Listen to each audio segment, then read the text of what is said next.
It's a pleasure to be here, and I want to thank CPPR for inviting me to speak to you on this occasion. I would like, on this occasion, to share my thoughts on the broad approach, the drivers, the kinds of challenges, and the steps ahead as far as climate change is concerned. In doing this, what I would like to do is to share with you both our experiences and our expectations. I also hope that we can have some interaction following this, because at the end of the day, I think what matters is that we should be able to, as Professor Devra said, stimulate a discussion which leads us all ahead in what we are planning to do, what we are thinking, and what is it that we will do next. What I'd like to do is, therefore, to talk of the importance of addressing climate change in the Indian context. What I would then like to do is to place this in an international context and focus on both the kinds of challenges that India has and the kinds of interventions that are already in place, and end with a discussion on the opportunities that the Paris meeting, which will begin in a little more than a week from now, presents to all of us as we look towards addressing climate as one of the most important and most challenging issues that we collectively face across the world. Next. Now, I think it is very important to state why is it that we in India and people across the world are worried about climate change. As far as India is concerned, the point remains that something like 2/3 of the people directly and possibly 3/4 to 80% directly and indirectly work on natural resource based activities. What does that mean? Agriculture. Agriculture, forestry, fisheries. If you've got this large a group of people who derive their livelihoods out of natural resources activities, it is a matter of concern if in the years ahead the agricultural patterns are impacted by climate change, the hydrological patterns are impacted by climate change, the temperatures of the water change, the fish migration patterns, and increasing frequency and intensity of cyclones impact particularly our coastal cities. In other words, as the country invests in a range of activities to enhance people's livelihoods, enhance their quality of life, there is a very real concern whether all of those irrigation schemes, those agricultural schemes, those coastal zone development schemes would deliver the promise that we set out with. Because climate change has a very real and now possibility that people will be worse off in spite of these programs than they are now. This makes it important that as we work towards addressing the development deficit that this country has, which is a shorthand way of saying people of work, the most important agenda that any government will have in this country is to ensure that people have a better quality of life. Everybody, for example, enjoys the benefits of healthcare, of education, of electricity, of clean cooking fuels, of mobility to their doorstep. And they have incomes that are sustainable. In other words, better opportunities and better paying opportunities for being able to live out their lives. As we move towards these development goals, as the country invests in a range of programs to help people achieve these goals, there is a very real possibility that we will need to invest more in order to overcome the kinds of problems that climate change has. But at the same time, it also presents us a challenge. and I would emphasize an opportunity. An opportunity why? Of all the infrastructure that will exist in this country in 2030, at least half, if not 2/3 of it, is yet to be built. So we have the opportunity that every new industry is more efficient than the one set up yesterday. Every new building that is made is more efficient than the one built yesterday. Every new air conditioner that you buy is more efficient than the one that you bought yesterday. What this does is ensures that each unit of income that is produced, each unit of GDP that is produced needs less energy and produces less carbon dioxide than the past. This is why both at the level of investing in all the kinds of activities, what are called as, in the climate change jargon, they're called as adaptation activities. This is why adaptation is important to us, and this is why a large amount of the world's mitigation, again a climate change jargon for reducing the amount of CO2, that is why the amount of mitigation that will occur in this country is important. Let me focus on placing this in an international context. I'd like to start off with reiterating that what we are essentially talking of is that every Indian has access to the kinds of facilities, at least the kinds of facilities that you and I are enjoying in this room, but hopefully even far better than that. In order to do that, energy is essential.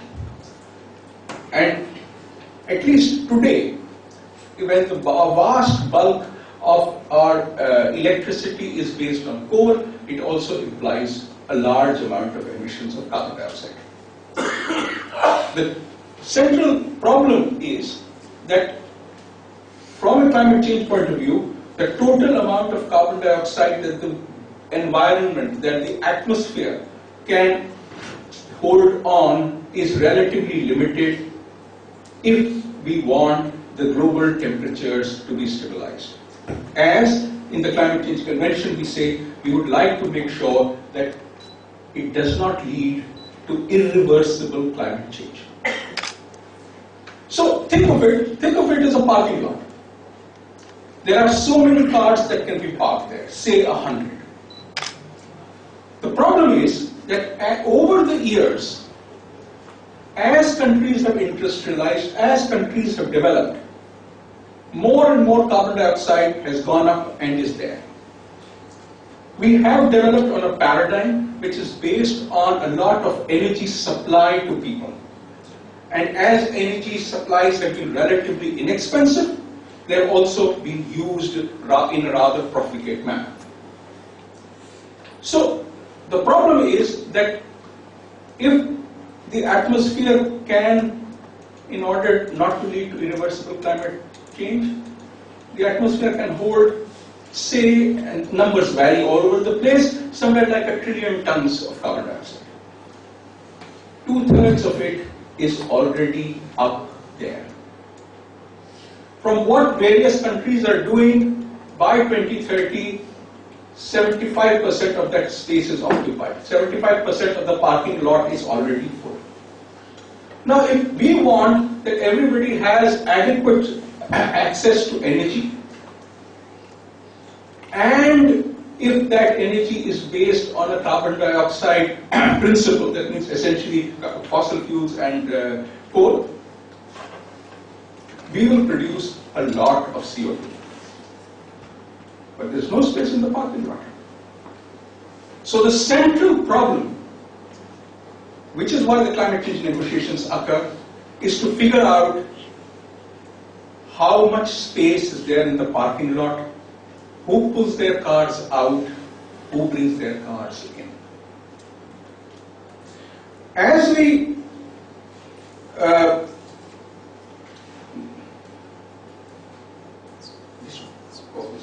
moving ahead. As we move ahead, we are looking at a situation in which over a period of time, the emissions that India has put into the global atmosphere is something of the order of 3%. I think you had mentioned 4%, it's somewhere in that region. We have the world's second largest population. We would like each one of them to have a decent quality of life, which essentially means that if we use as much resources as other countries have done in reaching this level of prosperity, the parking lot cannot take it all. So now let's look at where we are. Our emissions have been increasing, while the global cumulative emissions have been something of the order of 3% or 3.5%. Our emissions today are something of the order of 5.7% of the annual emissions right now. And they would increase as the amount of energy that people in India have access to and use increases. The central point is that we therefore need, for every additional unit of energy that we use, to move to low carbon sources. That is one of the messages that I would like to leave here. That our challenge is that each new unit of energy that is used in this country, a larger and larger fraction of it has to be low or zero carbon. That's great. That's what we would like to do. The problem is one of costs. As I said, historically, we have developed on a paradigm which has been based on a large amount of use of energy and a large amount of use of cheap energy. Once you move to renewables, the cost becomes dramatically greater. In this country and across the world, the prices of renewable energy have been declining, and that presents a great opportunity. It presents an opportunity of locking in on the kinds of opportunities that renewable energy provides. But yet, despite the price declines that have occurred, whether it's wind energy or solar energy, they still cost appreciably more, 20% more, 10% more in the case of wind, and about 25% more in the case of solar than coal energy. Now, in a scenario where the vast bulk of people's ability to pay is limited, it becomes a seesaw game. How much can I increase? How much will people pay? Okay, let me increase. Volumes will bring prices down. I can do more. Right. But if I do too much, people will not be able to pay. So there is a kind of a balance that is continuously we try to maintain as we go ahead. So every state in this country is required under the Electricity Act of 2003 to designate a percentage of electricity that they must get from renewable energy sources.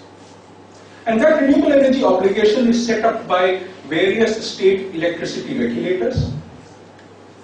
And one of the things that we have seen is that over a period of time, that number has been increasing.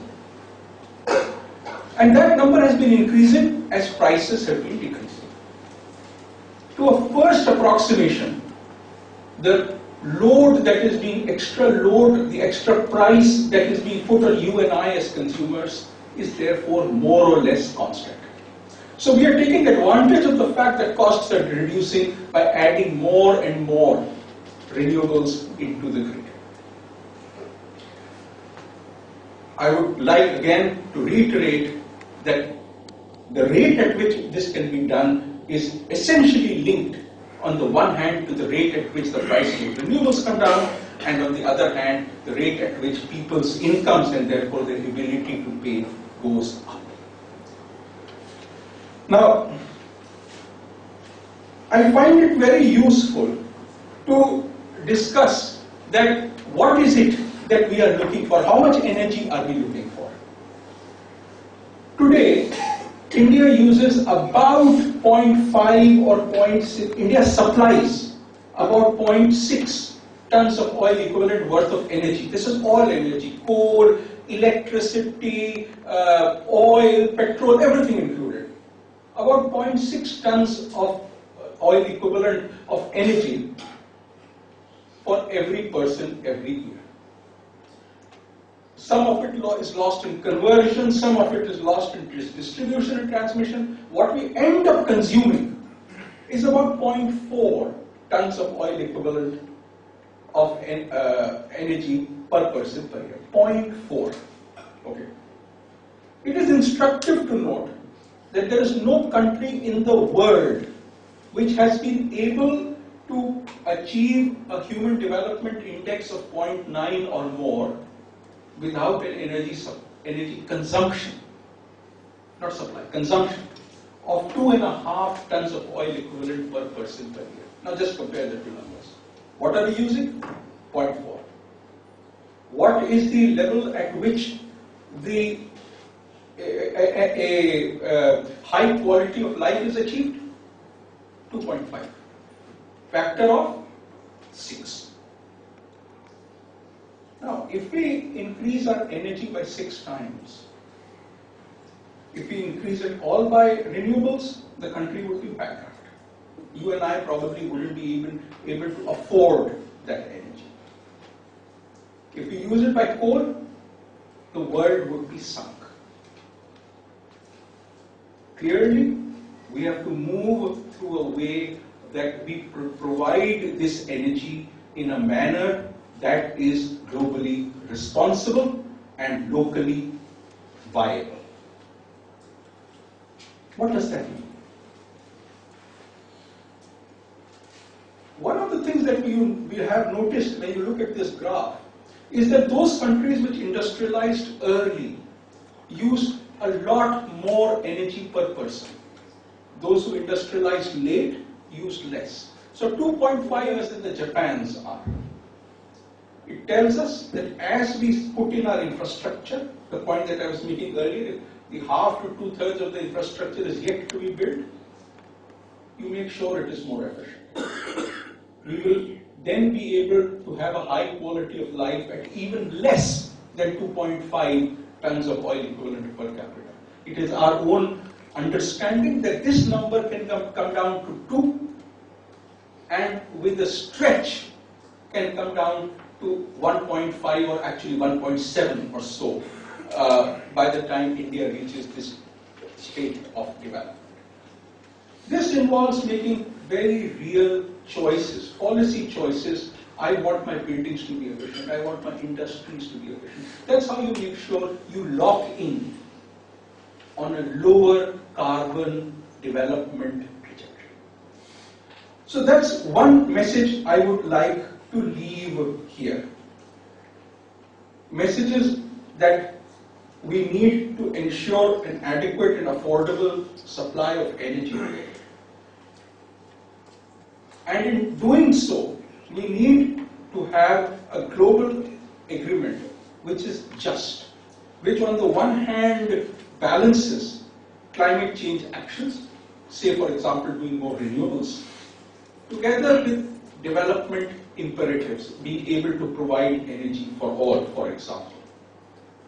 It is also a matter of extreme concern that, for example, when there is a drought or there is a flood, who is affected most? Obviously, people who are farmers. They are the poorest amongst all of us. How much CO2 have they put in? The least. So the persons who are hurt the most are the persons who are least responsible for the problem. So a just climate agreement must take care that the poorest, who are the least responsible, are protected. We also need to ensure that through this agreement we have the means of implementation to accelerate our action.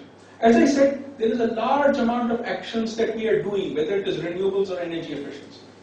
We will continue to do because they are important to us. They are important to us for non-climate reasons. As you know, we import most of our energy. Most of the oil is imported, 70%. Even coal is imported. At least when I went to school, we were told that India has so much coal that we will use it for 200 years or whatever. But even in my own professional lifetime, they are importing coal. So, as we move ahead, it becomes important that we manage energy so that everybody has access to it. We reduce our import dependence. We improve the local air quality, and that we improve the competitiveness of our industry. It's a fascinating fact that unlike most countries, we have an energy tariff which is reversed. In other words, people who use more energy have a higher tariff. So industry in India pays amongst the highest costs for energy in absolute terms anywhere in the world. 11-12 cents per kilowatt hour of electricity. People who depend on diesel pay even more. This is the grid rate. $650 for each ton of oil. Even coal, 1.5 cents for every 1,000 kilocalories. These are, possibly with the exception of Japan, the highest prices for energy to industry in the world. You and I as consumers face tariffs, whether it is for electricity or whether it is when you buy petrol at the petrol pump, which are the highest in the world compared to the incomes we have in our pocket. In other words, the pain of energy prices is highest in the world in India. Prices, for example, in the US would have to increase by something of the order of 4 times, and in Europe by an order of 2 to reach the same level of pain as they do in this country. Short point, increasing energy prices is not really an option for us. Now, I pointed out that the development deficit provides a huge opportunity for us. We need, I believe, to accelerate them. As I said, there's work happening on energy efficiency. The energy intensity of this country is declining at about 2.5% per year. Again, not the highest, but one of the highest in the world. I talked about renewables. If you look only at solar and wind, something like 6% of this country's electricity comes from solar and wind today. If you also add nuclear and hydro, it goes up to 28%. So non-carbon sources today are 28% of this country's electricity mix. You have an energy efficiency which is energy intensity which is declining at 2.5%. Nevertheless, given the kinds of challenges, this has to accelerate. It is for this reason that a very large number of programs are happening as we speak in order to enhance renewables, energy efficiency, afforestation, looking at how we deal with agriculture, with water and so on. We have also added a cess on coal. It started with 50 rupees for each ton of coal, it is now 200 rupees per ton of coal, which goes into a national clean energy fund. What does that do? You know, if you look at the renewable map of India, there's a huge amount of wind, for example, in Tamil Nadu, or southern Tamil Nadu. There's a huge amount of solar in Rajasthan. There's a huge amount of wind in Gujarat. Unfortunately, the places where these pockets occur are not where the largest amount of electricity is used. Consequently, you need to build evacuation corridors, transmission lines. The problem with these transmission lines is that on an average, wind is on for about 25% of the time. So the transmission line operates for 25% of the time. Solar is on for 19% of the time. So a transmission line operates for 19% of the time. You have put so much money. Instead of working for 80% of the time or 100% of the time, you're working for 19% or 25% of the time. Obviously, this transmission cost increases greatly. So money from the Clean Energy Fund is being used to provide grants, they're called viability gap funding, so that the cost of moving an electron on these lines is the same as it is from a line which is coming from a coal power station to say Kochi or to Bangalore or to Delhi. Similarly, the National Clean Energy Fund is used to finance solar projects. The key point is that we are looking at resources from high fossil fuel source such as coal, financing the kinds of interventions that are needed to build up the renewable capacity in the country. Similarly, now that we are in a time of low oil prices, taxes on petroleum fuels have been dramatically increased. Why? Because if prices go down, people start consuming more. A normal curve of classical economics.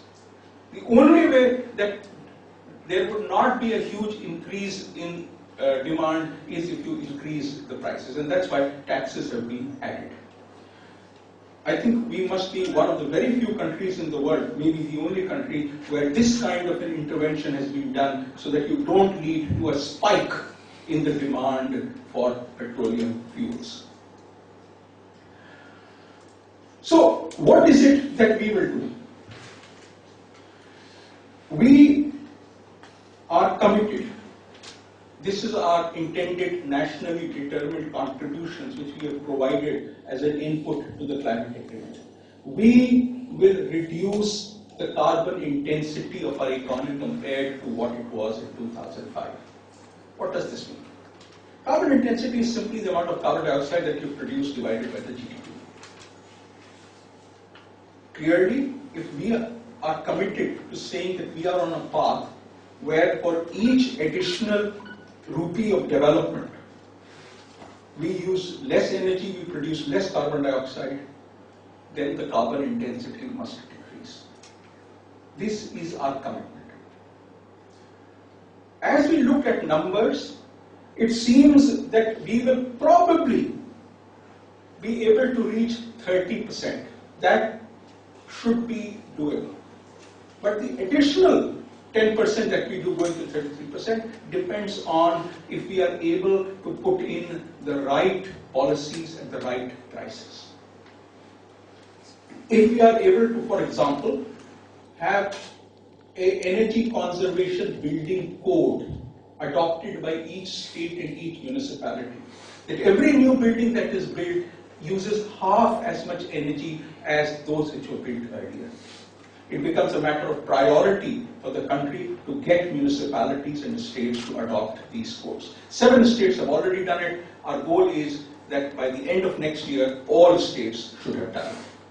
Similarly, it is important that as we set up new power stations, each one of them is more efficient than the last. We have brought in regulations to set the minimum efficiency standards. We look at tightening them further. Similarly for air conditioners and so on. The second commitment that we have made is that at least 40% of the installed capacity that will exist in this country in 2030 would come from non-fossil fuels.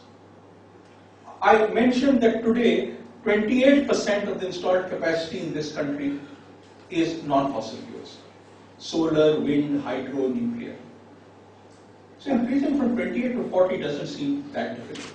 Except that today the total installed capacity in the country is about 260 gigawatts, 260,000 megawatts. In 2030, it will be nearer 800,000, 750,000 to 800,000. That means we are talking of this capacity being in the order of 300,000 megawatts, 300 gigawatts. 10-time increase.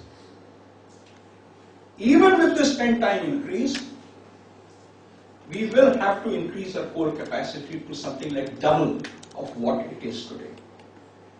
We will take advantage of the cost reductions that occur to be able to do this 10-fold increase in renewables. But there are still challenges. It's not immediately evident that this tenfold increase will occur. For example, as we do a lot of wind, and I'm extremely happy that the electricity that is coming into my house is from wind energy, the wind stops blowing. I still need electricity.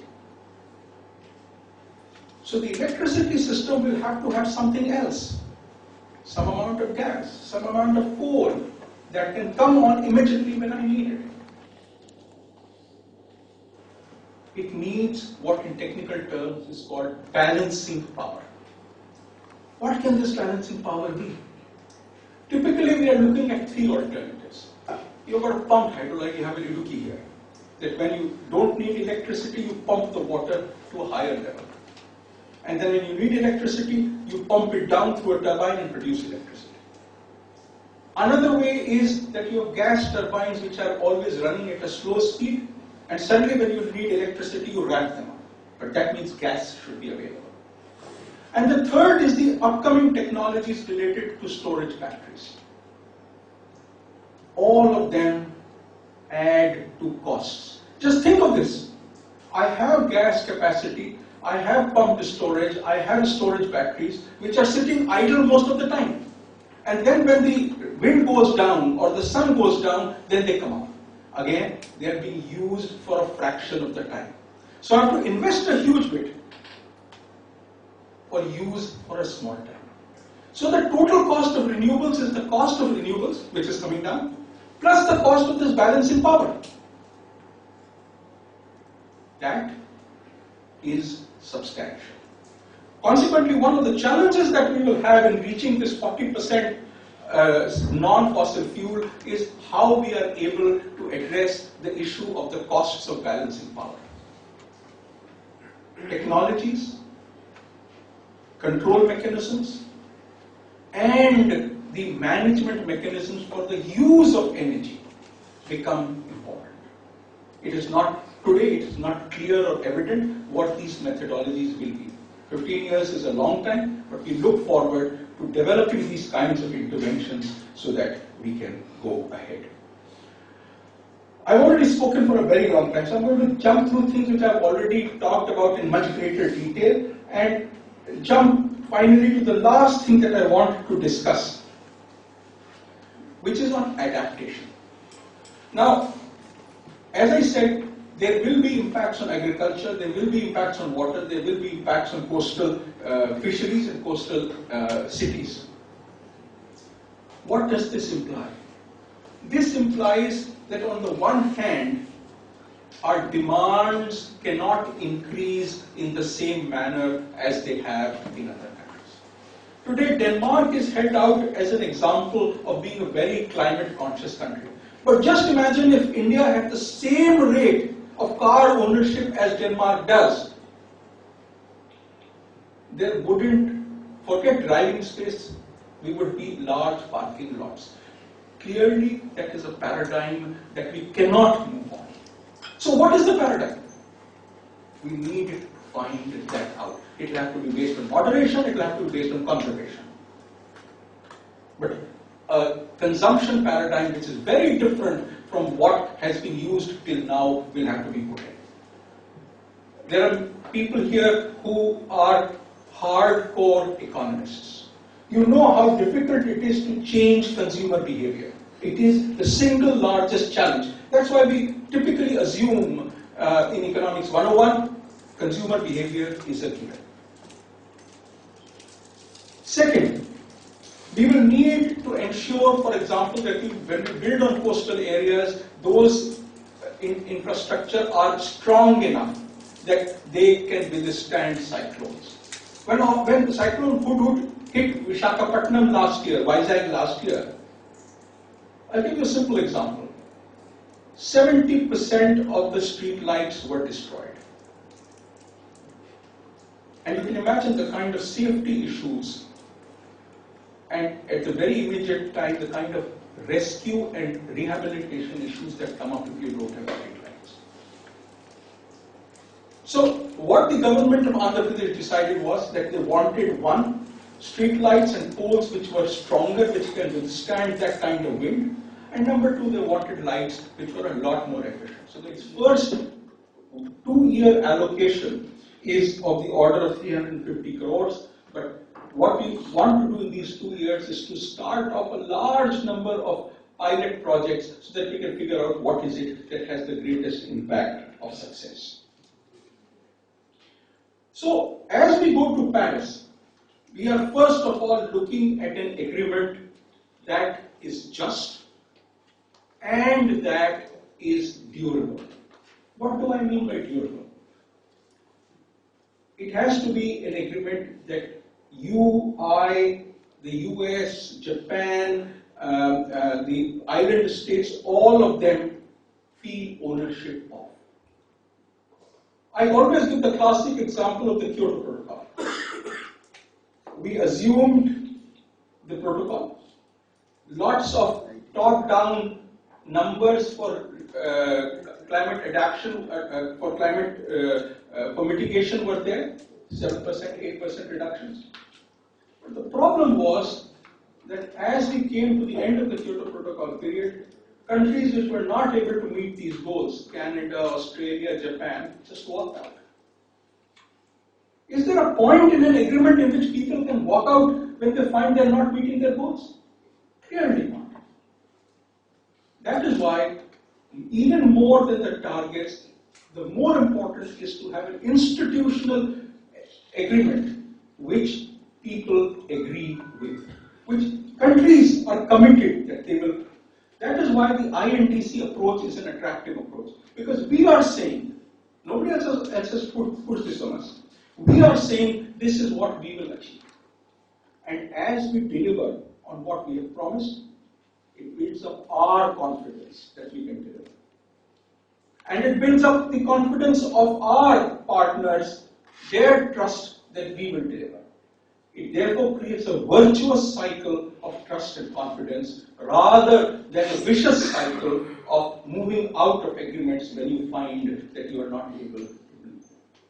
Which is why at Paris we would like countries to commit and commit periodically, as if we find that what the world is achieving is less than where it needs to go, countries should be asked to become more ambitious.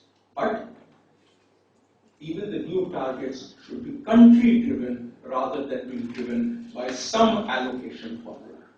If we have to do an allocation formula, the allocation formula will have to be for that parking lot. How much space should everybody have in the parking lot?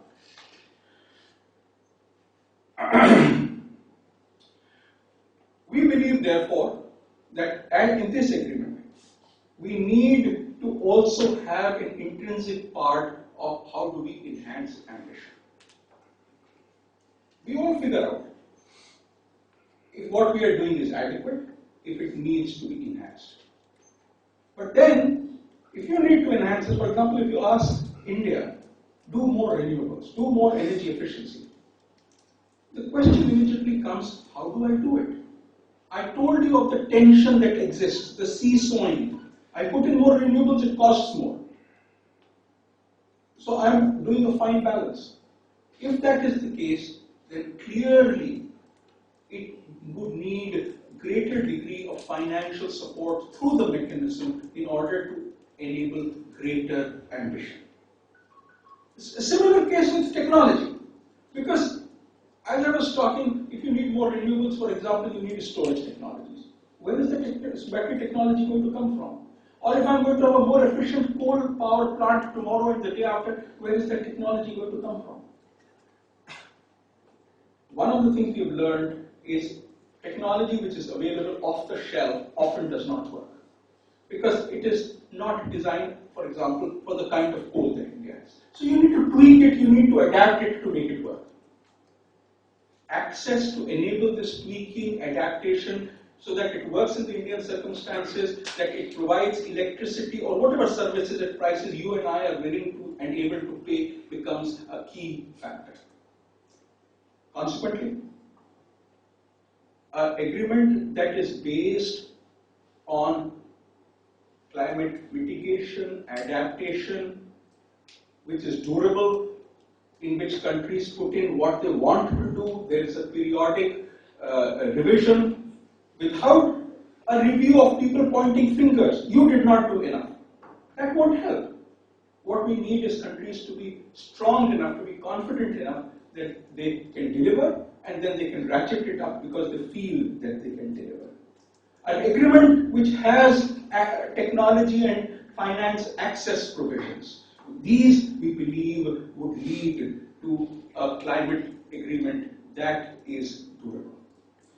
My colleague Rajshri Ray from the Ministry of Finance has been closely associated with the finance negotiations for many years, and I think tomorrow Rajshri would talk something about what is the state of play as far as the climate negotiations are concerned.